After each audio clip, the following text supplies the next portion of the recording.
Bonjour, ce matin je vous donne mes impressions sur ma dernière lecture, Soraya Vamp, La revanche des Olympiens de M.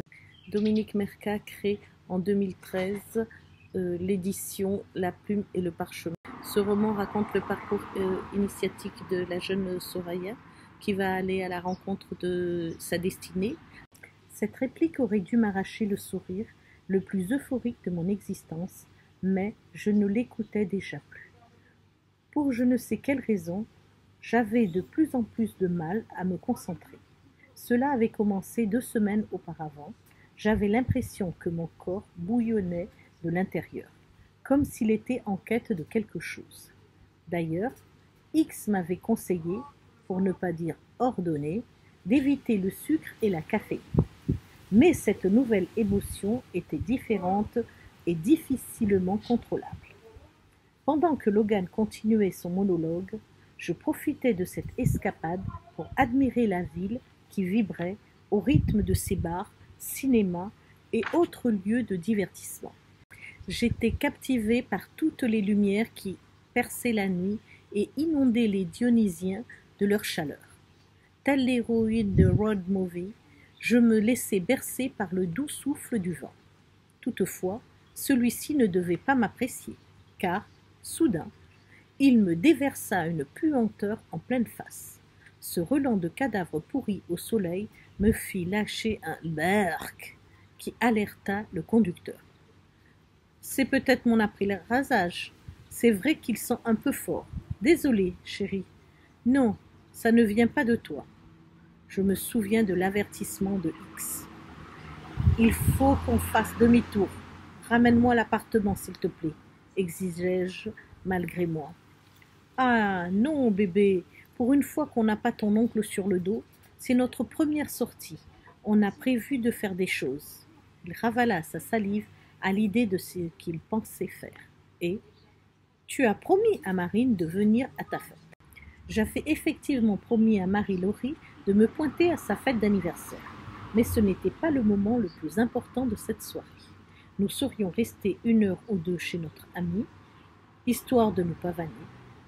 Nous avions ensuite prévu d'aller chez Logan. Ses parents étaient absents jusqu'au lendemain matin. Nous aurions eu toute la nuit pour nous. Une accélération brutale des battements de mon cœur m'alerta. J'avais l'impression d'avoir hérité du 6e sens d'une araignée.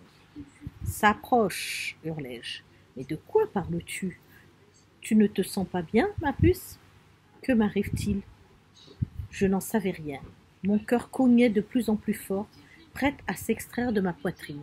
Mes membres se crispaient. Je perdais la maîtrise de mon corps. Loin des histoires nauséabondes de vampires, Dominique Merca réécrit le mythe des vampires en y incluant des personnages de la mythologie grecque que l'on retrouve avec un grand plaisir.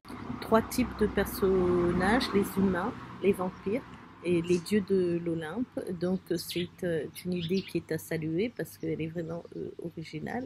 Une multitude de personnages donc que Soraya va découvrir en même temps qu'elle va apprendre à se connaître elle-même. Entre l'île de la Réunion et l'Italie, Soraya va essayer de chercher comment résoudre ce problème, ce conflit entre les vampires, les dieux et les humains. Le roman semble avoir été écrit pour servir de base à un second tome qu'on attend à la fin. Un chapitre bonus, L'ombre du chasseur, est une focalisation interne de Logan, un des personnages secondaires de l'histoire, qui va nous aider à comprendre. J'attends la suite car on reste toujours un peu sur sa fin.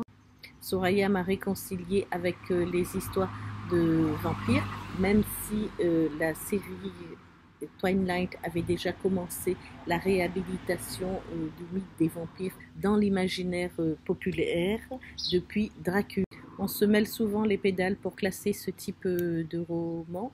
Alors fantastique, fantasia, bite light, on ne sait jamais où est-ce qu'il faut les mettre.